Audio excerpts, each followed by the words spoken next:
Bon Ramadan tout à tous, je suis tout à fait ravi de vous retrouver dans cette nouvelle édition dans votre émission hebdomadaire Indice, votre sur le monde de l'économie égyptienne, sur le monde des chiffres. Aujourd'hui, bien sûr, nous allons jeter plus de lumière sur un sujet qui a attiré l'attention du monde entier. Bien sûr, c'est la deuxième phase du programme de la réforme économique de l'Égypte, avec plus de précision, le lancement de la réforme structurelle de l'économie égyptienne. Donc, qu'est-ce que ça veut dire la réforme structurelle, quelle est l'importance et quels sont les buts de cette deuxième phase, les secteurs visés, comment ça sera bien sûr, si je peux dire, le citoyen, ou quelle sera la place du citoyen dans cette deuxième phase de la réforme économique de l'Égypte. Et c'est ce qu'on va savoir, bien sûr, à travers les explications, les éclaircissements de notre invité de marque, Dr Bassam Fahmy, ex-membre très éminent au sein de la commission économique du Parlement égyptien. Dr Bassam Fahmy, tout d'abord, bonjour et bon Ramadan à vous. Bonjour monsieur, bon Ramadan tout le monde. Merci beaucoup pour nous rejoindre à travers la ligne de l'intérêt international. Et ma première question, donc, quelle est l'importance de lancement de ce programme de la réforme structurelle de l'économie égyptienne? N'importe quelle réforme au monde entier est divisée en deux phases. Oui. La première phase, et ça a été fait très professionnellement, mais ça continue, Oui. c'est la phase de l'investissement dans tous les domaines. On a eu un plan qui s'appelle 2030, c'est un plan très professionnel, qui a été très bien préparé, très bien discuté au Parlement, et ensuite on est entré dans la phase de l'application.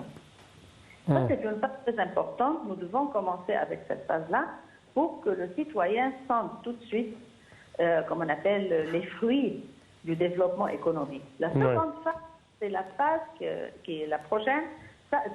Bien sûr, la première phase va continuer, mais la seconde phase, c'est la phase du développement du secteur gouvernemental dans tous les pays. C'est-à-dire comment on dirige et on contrôle et on régularise et on met des règles pour avoir une façon professionnelle d'utiliser nos ressources. Donc, ce sera la bonne gouvernance. Voilà, gouvernance de nouvelles lois, application de la, comment on appelle, de la technologie dans toutes les activités économiques du pays, économiques, scientifiques, éducation, dans tous les domaines du pays, c'est-à-dire tous les ministres et les ministères vont avoir un changement énorme durant la prochaine période dans la façon ils vont diriger leur travail, et c'est comme ça que ça va vraiment être vu et senti par tout le monde.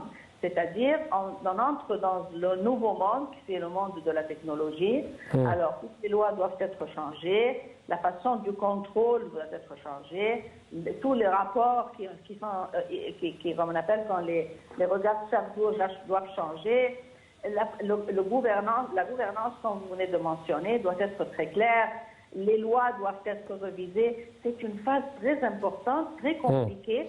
Oui, donc, à quel point vous trouvez que c'est tout à fait nécessaire d'adopter cette deuxième phase qui touche ce qu'on appelle la réforme structurelle, bien sûr, dans notre programme de la réforme économique, et ce, d'après les expériences des autres pays?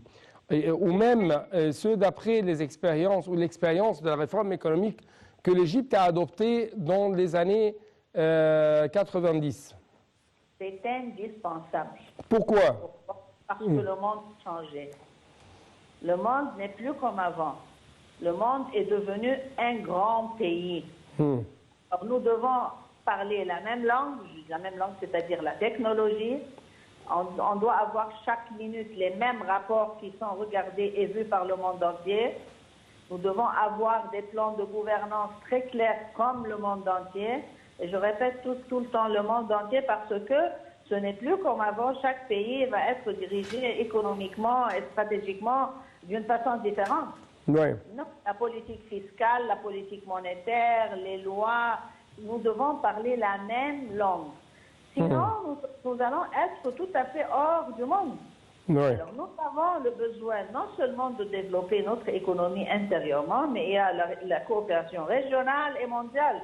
Oui. Cette coopération exige de nouvelles lois, une nouvelle langue, l'application de la technologie, la gouvernance, combattre la corruption. Ça, c'est une longue liste. Et aussi, ça doit être, toutes nos activités doivent reviser tout le temps les droits de l'homme et doivent reviser aussi le climat, c'est-à-dire nous devons savoir que le climat maintenant est un grand problème pour le monde entier. Alors il y a des règles qui doivent être appliquées et ça c'est un grand changement sur le nouveau. Oui, en ce qui concerne l'environnement, en ce qui concerne le changement, dans cette deuxième phase, on va essayer d'être de plus en plus dépendant de l'économie verte. Oui ou non? Ce n'est pas question de dépendant. Nous avons une économie très bien diversifiée. Nous avons la chance, vous voyez, le monde entier n'arrive pas à travailler, mais l'Égypte travaille durant Corona. Pourquoi? À cause du climat, de la diversification, de la possibilité d'appliquer l'économie verte et bleue. Les deux sont très importantes et on peut continuer comme ça pour toujours. Et quand je dis investissement, ça ne signifie pas seulement l'agriculture, mais toutes les industries qui sont basées des produits alimentaires qui sortent de la terre. Et par exemple, comme le coton, comme le cuir, il y a beaucoup de choses. Alors, c'est là l'économie verte et les industries basées dessus, et je répète ici, et les villes spécialisées. Ça aussi, c'est une nouvelle approche, comme on dit. C'est-à-dire, nous allons avoir des villes spécialisées dans certains domaines d'industrie, des villes spécialisées dans d'autres domaines de production commerciaux, etc. Oui, mais je parle spécialement de l'énergie renouvelable, de l'énergie qui ne va pas polluer l'environnement. Parce que ce sont d'après les déclarations faites par le Premier ministre, Dr Moustapha Madbouli. Nous avons la chance d'avoir le soleil et aussi les rayons du soleil en Égypte. Ils sont très spéciaux et ça, je ne savais pas. L'énergie éolienne encore. Voilà, voilà. Alors nous avons plusieurs domaines d'activité, mais je répète ici, nous devons savoir le changement de la façon de diriger l'économie et les lois parce qu'on ne pourra pas faire ces activités tout seul. Nous avons besoin d'inviter les compagnies multinationales qui sont spécialisées dans le domaine de la technologie et ils ont aussi les marchés. Oui, et ici vous avez mentionné ou souligné une chose très importante. Nous avons besoin de changer notre structure législative, n'est-ce pas? Définitivement, et c'est pour cela que le nouveau Parlement a un grand travail à faire. Les lois ne vont jamais continuer comme avant. Par exemple, je vous donne un exemple. Maintenant, les gens ne doivent pas aller physiquement dans les bureaux. Ils peuvent travailler dans leur maison. Ils peuvent travailler au club, sur les cafés. Alors là, nous avons besoin d'une nouvelle loi qui va contrôler la relation entre les employés et le propriétaire. Ils ne seront pas obligés d'aller. Oui, alors ça, c'est une loi, je commence par celle-là. Mais il y a beaucoup de lois qui vont affecter la façon dont les travaux vont être exécutés. Et ça, c'est pour le monde entier, ce n'est pas pour nous. Alors, pour développer ces lois-là, nous devons avoir des experts qui peuvent relier la technologie avec les droits de l'homme, les droits des employés et aussi les droits des propriétaires des travaux. Ça, c'est un peu... Oui. Docteur Passad Fahmy. Oui. Oui. Autre question ou autre point très important. Cette fois-ci, d'après les déclarations faites en ce qui concerne le lancement de ce programme de la réforme structurelle de l'économie égyptienne, on va concentrer cette fois-ci sur l'offre et non pas la demande. Qu'est-ce que ça veut dire ça? C'est-à-dire, chaque pays, et j'ai commencé par dire que les grandes compagnies, ils possèdent non seulement la technologie, mais les marchés aussi. Oui. Quand on possède les marchés, on peut contrôler l'équation que vous venez de mentionner. On va développer pour avoir l'offre pour commencer et ensuite distribuer l'offre partout au monde. C'est-à-dire, ce n'est pas seulement les besoins. Non, on va travailler à avoir une production, comme on appelle Atmos. Et ces grandes compagnies, eux aussi, ils sont capables de savoir, à travers une technologie qui s'appelle le counter trade,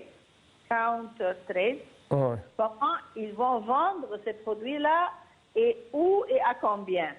Oui. Alors, on va concentrer sur augmenter la production autant qu'on puisse.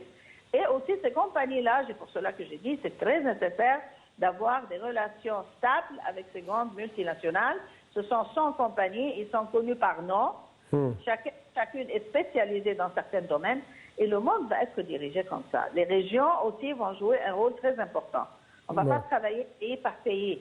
Ça va être région par région. Région par région, oui. Par exemple, nous, le Soudan et quelques pays en Afrique, on va travailler sur l'agriculture et l'économie verte. Autres pays au nord de l'Afrique peuvent travailler sur l'économie bleue. Ouais. Et le Golfe et cette partie-là peuvent travailler sur l'économie du gaz, du pétrole et les industries. Ici, j'aimerais bien écouter votre réponse ou votre explication plutôt en ce qui concerne l'un des buts de cette deuxième phase de la réforme économique, structurelle bien sûr, c'est la libéralisation de plus en plus du commerce. Qu'est-ce que ça veut dire? C'est-à-dire, nous devons, comme je viens de dire, le monde est devenu un grand pays. On doit avoir des lois qui facilitent l'entrée et la sortie du pays. Easy entry, easy exit. On va travailler, on va produire, mais nous devons avoir des lois aussi qui facilitent le commerce extérieur et intérieur. Nous devons avoir des régions de transit pour faciliter aussi le commerce interne et externe. Transit, c'est-à-dire nous pouvons avoir des usines, nous pouvons avoir l'économie bleue et verte, mais dans des régions de transit. Alors là, nous devons avoir de nouvelles lois. Vous voyez, le monde a tout à fait changé. On va concentrer sur la production et le commerce interne et externe et les droits de l'homme et aussi protéger le climat. Ça, ce sont les règles généraux. Oui, mais vous avez mentionné un élément tout à fait important, les niveaux productifs. C'était c'est l'un des buts de cette deuxième phase du programme de la réforme économique structurelle de l'Égypte, bien sûr. Donc, comment ça va affecter la production, l'industrie, et ainsi de suite? On ne peut pas nier que nous sommes plus que 100 millions d'habitants. Alors là, 50% des jeunes, ils doivent travailler. L'Afrique tout entière, c'est un chiffre très large en Afrique, ils doivent travailler. Pourquoi? Pour la stabilité mondiale. Parce que le monde ne peut plus tolérer l'immigration illégale, ne peut plus tolérer le terrorisme, ne peut plus tolérer les guerres qui existent en Afrique et ça ne stoppe pas. Regardez ce qui se passe en Inde aussi. Il y a des problèmes sur Terre qui sont vraiment sérieux. Alors, nous devons avoir la possibilité d'installer comme on appelle une politique économique qui peut vraiment faciliter les travaux pour tous ces jeunes et pour ces larges populations. Alors là, c'est pour cela que je vous dis, la production est devenue le mot le plus important. Pourquoi? Parce que tout le monde doit travailler. Et ensuite, les grandes compagnies peuvent, avec leur technologie, savoir comment distribuer ça à travers le commerce international. Alors nous, on peut produire, nous, l'Afrique et ces pays-là, parce qu'il y a les jeunes et il y a beaucoup de ressources. Ces compagnies-là peuvent facilement distribuer au monde entier. Ils savent où les marchés existent à travers le counter trade.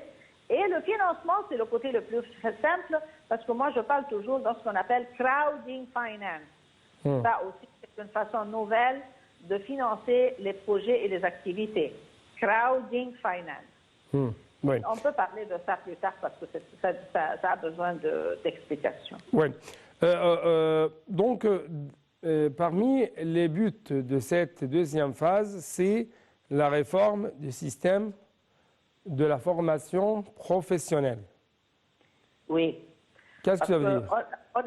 Ça veut dire que les jeunes qui travaillaient dans le temps doivent être entraînés et savoir comment ils doivent travailler dans le futur. Par exemple, on ne doit pas exister physiquement par exemple, dans les banques, dans les compagnies.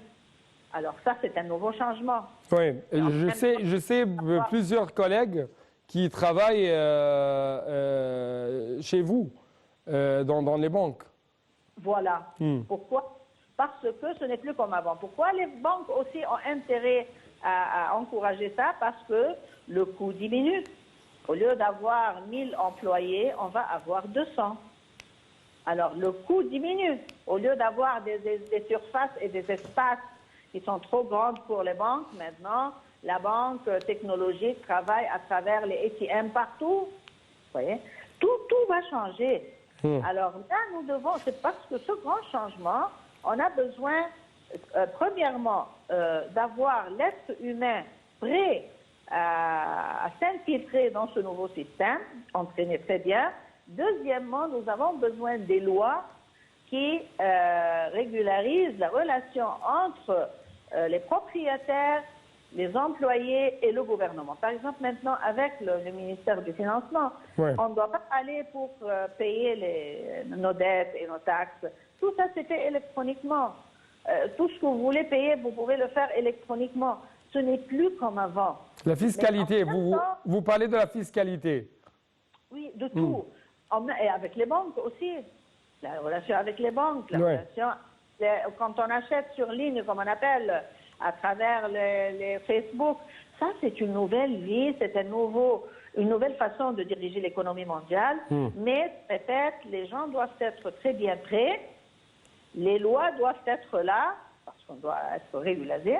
Et troisièmement, le pays doit être prêt, le gouvernement. Et ça, c'est la phase 2 dont monsieur le Premier ministre en a parlé il y a quelques jours avec les ministres.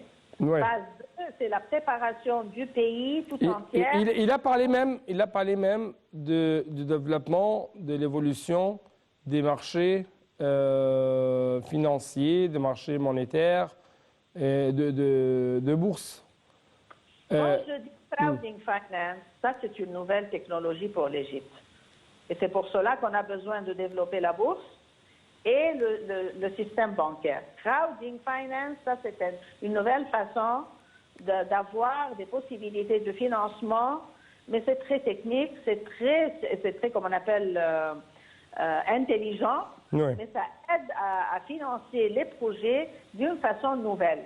Et c'est pour cela qu'il a mentionné, nous avons besoin de développer le marché, les banques, système monétaire, et aussi le capital market. Oui, la transformation numérique,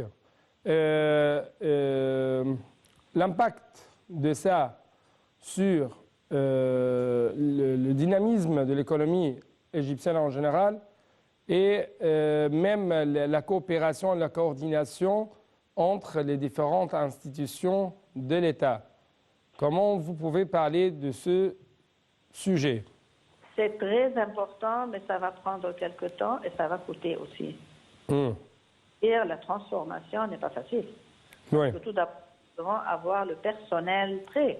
Les gens travaillent. Est-ce qu'ils sont capables? Ça, c'est la première question. Combien de temps ça va prendre pour qu'ils deviennent capables? Combien on doit dépenser pour qu'ils deviennent capables? Et troisièmement, est-ce qu'on peut s'en dispenser de ça? Non. La réponse est non. C'est-à-dire qu'ils doivent changer. Est-ce qu'on va les laisser, comme on appelle, dépendre des jeunes parce qu'ils sont plus capables? Ça, c'est comme on appelle une stratégie large, compliquée, mais ça doit être très bien étudié parce que sinon, on va être hors du monde. On ne va pas avoir d'investissement du monde entier. La langue est différente. Mais c'est indispensable, mais je répète, on doit avoir une stratégie claire, de l'argent pour le financement et des jeunes. Parce que les jeunes sont capables de s'adapter beaucoup plus vite à la nouvelle technologie que les gens qui sont un peu plus âgés.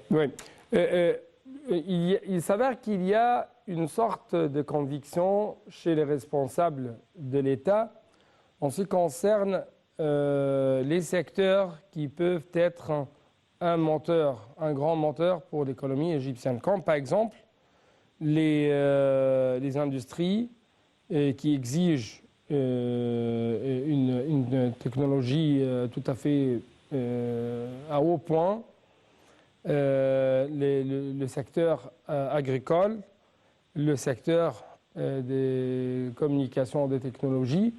Donc, pourquoi on va essayer, d'après vous, de concentrer sur de tels secteurs, de tels chevaux de bataille? C'est indispensable. Pourquoi? De faire coopération avec les grandes compagnies. On ne peut pas inventer la technologie. Ça n'arrive pas comme ça. Je répète, il y a 100 compagnies qui ont la technologie. Ils sont connus, ils sont capables, ils savent comment la faire. Nous avons les ressources. Et le financement, c'est le troisième côté, comme je viens de mentionner, c'est le crowding finance. Mais ça, c'est une nouvelle façon de diriger l'économie égyptienne. On doit aussi apprendre à accepter l'autre. C'est-à-dire que les grandes compagnies multinationales vont venir en Égypte. Les jeunes doivent savoir comment ces gens-là travaillent. Vous voyez? Ouais. C'est pas comme, par exemple, le secteur public. Nous avons, vous voyez, la négligence qui existe dans certains secteurs et certaines compagnies. Alors, le changement peut être facile avec cette relation. Et il y a aussi, je répète toujours, nous devons appliquer ce qu'on appelle la diplomatie économique. Oui. C'est-à-dire, tout le monde est gagnant. Mais ce n'est pas le même pourcentage. Nous devons faire attention à ça. C'est-à-dire, ce n'est pas 50%, 50%. Non. Oui. Et ça dépend de la participation technologique et financière. Et on partage les gains. Mais la diplomatie économique peut appliquer cette équation-là facilement et l'Égypte peut avancer très vite, surtout dans le domaine de l'agriculture. L'agriculture n'est pas comme avant. Le paysan, il frappe la terre, c'est pas comme ça. Nous devons avoir le côté technologique appliqué, surtout dans la seconde phase, surtout premièrement l'utilisation de l'eau, ça c'est très important, et la deuxième phase, c'est la phase industrielle. Alors même dans l'agriculture, c'est pas comme avant. Je ne veux pas dire agriculture, c'est économie verte, c'est-à-dire tout ce qui a relation avec l'agriculture. Ouais. Ça doit être fait technologiquement. Alors même le paysan égyptien... Les industries agroalimentaires, bien sûr, par exemple. Voilà. L'industrie agroalimentaire, ça c'est avec la technologie internationale. Et aussi le paysan, le jeune égyptien, doit apprendre comment l'agriculture a changé. Vous voyez? Ouais. Je crois qu'il y a 3 points qui attirent l'attention des citoyens dans ce programme. Premièrement, la dette. Deuxièmement, les coûts de cette réforme structurelle. Troisièmement, les fruits. Pour commencer, la dette dans cette deuxième. On ne peut pas avancer sans dette. Si n'importe quel pays pouvait avancer sans dette, on n'aura jamais eu un système bancaire dans le monde entier. Jamais. Qu'est-ce que les banques font? Ils collectent l'argent des gens et ils investissent. Ils empruntent les autres. Pourquoi? Pour faire des projets. Pourquoi les projets? Pour que les premiers travaillent. Oui, alors c'est un intérêt commun. Ouais. Quand j'ai parlé du crowding finance, ça c'est une nouvelle façon, mais c'est à travers la bourse. C'est la formation de fonds spécialisés. Fonds pour l'agriculture, fonds pour la pisciculture, fonds pour les travaux minéraux, etc. Et chacun, au lieu de mettre l'argent dans des banques, il peut investir dans une de ces fonds-là. Ça facilite, ça va plus vite. Et ça, c'est une technologie qui est faite dans le monde entier. Alors, question de dette, ça doit exister. Pourquoi? Parce que vous avez, que n'importe quelle personne a des devises. Qu'est-ce qu'il va faire avec? Il va la mettre à la maison et après, ça diminue de valeur. On doit l'emprunter. L'emprunter d'une façon, comme on appelle, bien régularisée, c'est à travers les banques, mais aussi à travers la bourse et à travers le crowding finance. Alors, question de dette n'est pas gênante, mais à condition que tout l'argent dont on s'endette est dirigé vers des projets qui créent des travaux, qui diminuent le chômage, qui diminuent l'inflation, qui diminuent le déficit, ce qui est le cas en Égypte. Oui, nous avons des dettes. Mais regardez tous les indices de l'économie. Tous les indices sont des indices qui vont dans la direction positive. Oui. Alors, si on ne s'endette pas, comment on va appliquer tout ça?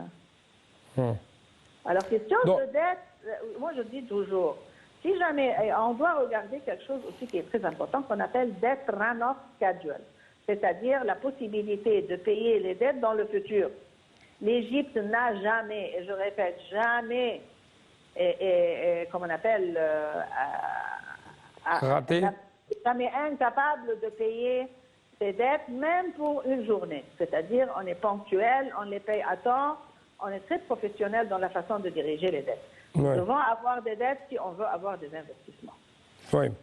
Le coût de cette réforme, cette deuxième phase de la réforme structurelle de l'économie égyptienne, est-ce que le citoyen égyptien va assumer, va apporter la responsabilité de payer ou d'assumer même le coût de cette réforme? Écoutez, si le citoyen égyptien est convaincu que la seule solution de résoudre les problèmes de son pays et de lui-même est de travailler. Quand on me demande quelle est la solution, je leur dis travailler, travailler, travailler. Ouais. Le travail, chaque personne a le droit d'avoir un travail dans son pays. Mais chaque personne n'a pas le droit d'avoir, comme on appelle, un travail gouvernemental. Voilà. On a le droit de trouver un travail qui peut nous offrir une vie acceptable. Mais on n'a pas le droit, et je répète, ce n'est pas un droit, d'être employé par le gouvernement. Et ça doit changer. Parce que la majorité des jeunes pensent que c'est leur droit d'être employé par le gouvernement. Non. Le travail est un droit. Mais d'être employé par le gouvernement, ce n'est pas ça. Oui. Ouais. Donc, on va travailler pour clôturer, on va travailler pour récolter les fruits. Et dernière question, cette réforme sera fructueuse pour non seulement l'économie, pour les indices macroéconomiques, mais aussi pour les citoyens, n'est-ce pas? N'importe quelle stratégie économique a un objectif principal. C'est une vie décente pour les employés. On ne fait pas des stratégies économiques pour dire qu'on a fait une stratégie. La stratégie doit avoir pour objectif principal une vie décente pour les employés, pour les Égyptiens. Et tout le monde doit comprendre ça. Tous ces efforts qui sont faits, ce n'est pas seulement pour avoir des indices. Pourtant, les indices, c'est une réflexion comme on appelle, que le peuple a en profité. Mais ce n'est pas l'objectif principal. L'objectif principal, c'est d'offrir une vie décente partout dans le... Par exemple, regardons le méga projet pour développer les gouvernorats et les villages. Oui, mais ça va être traduit sur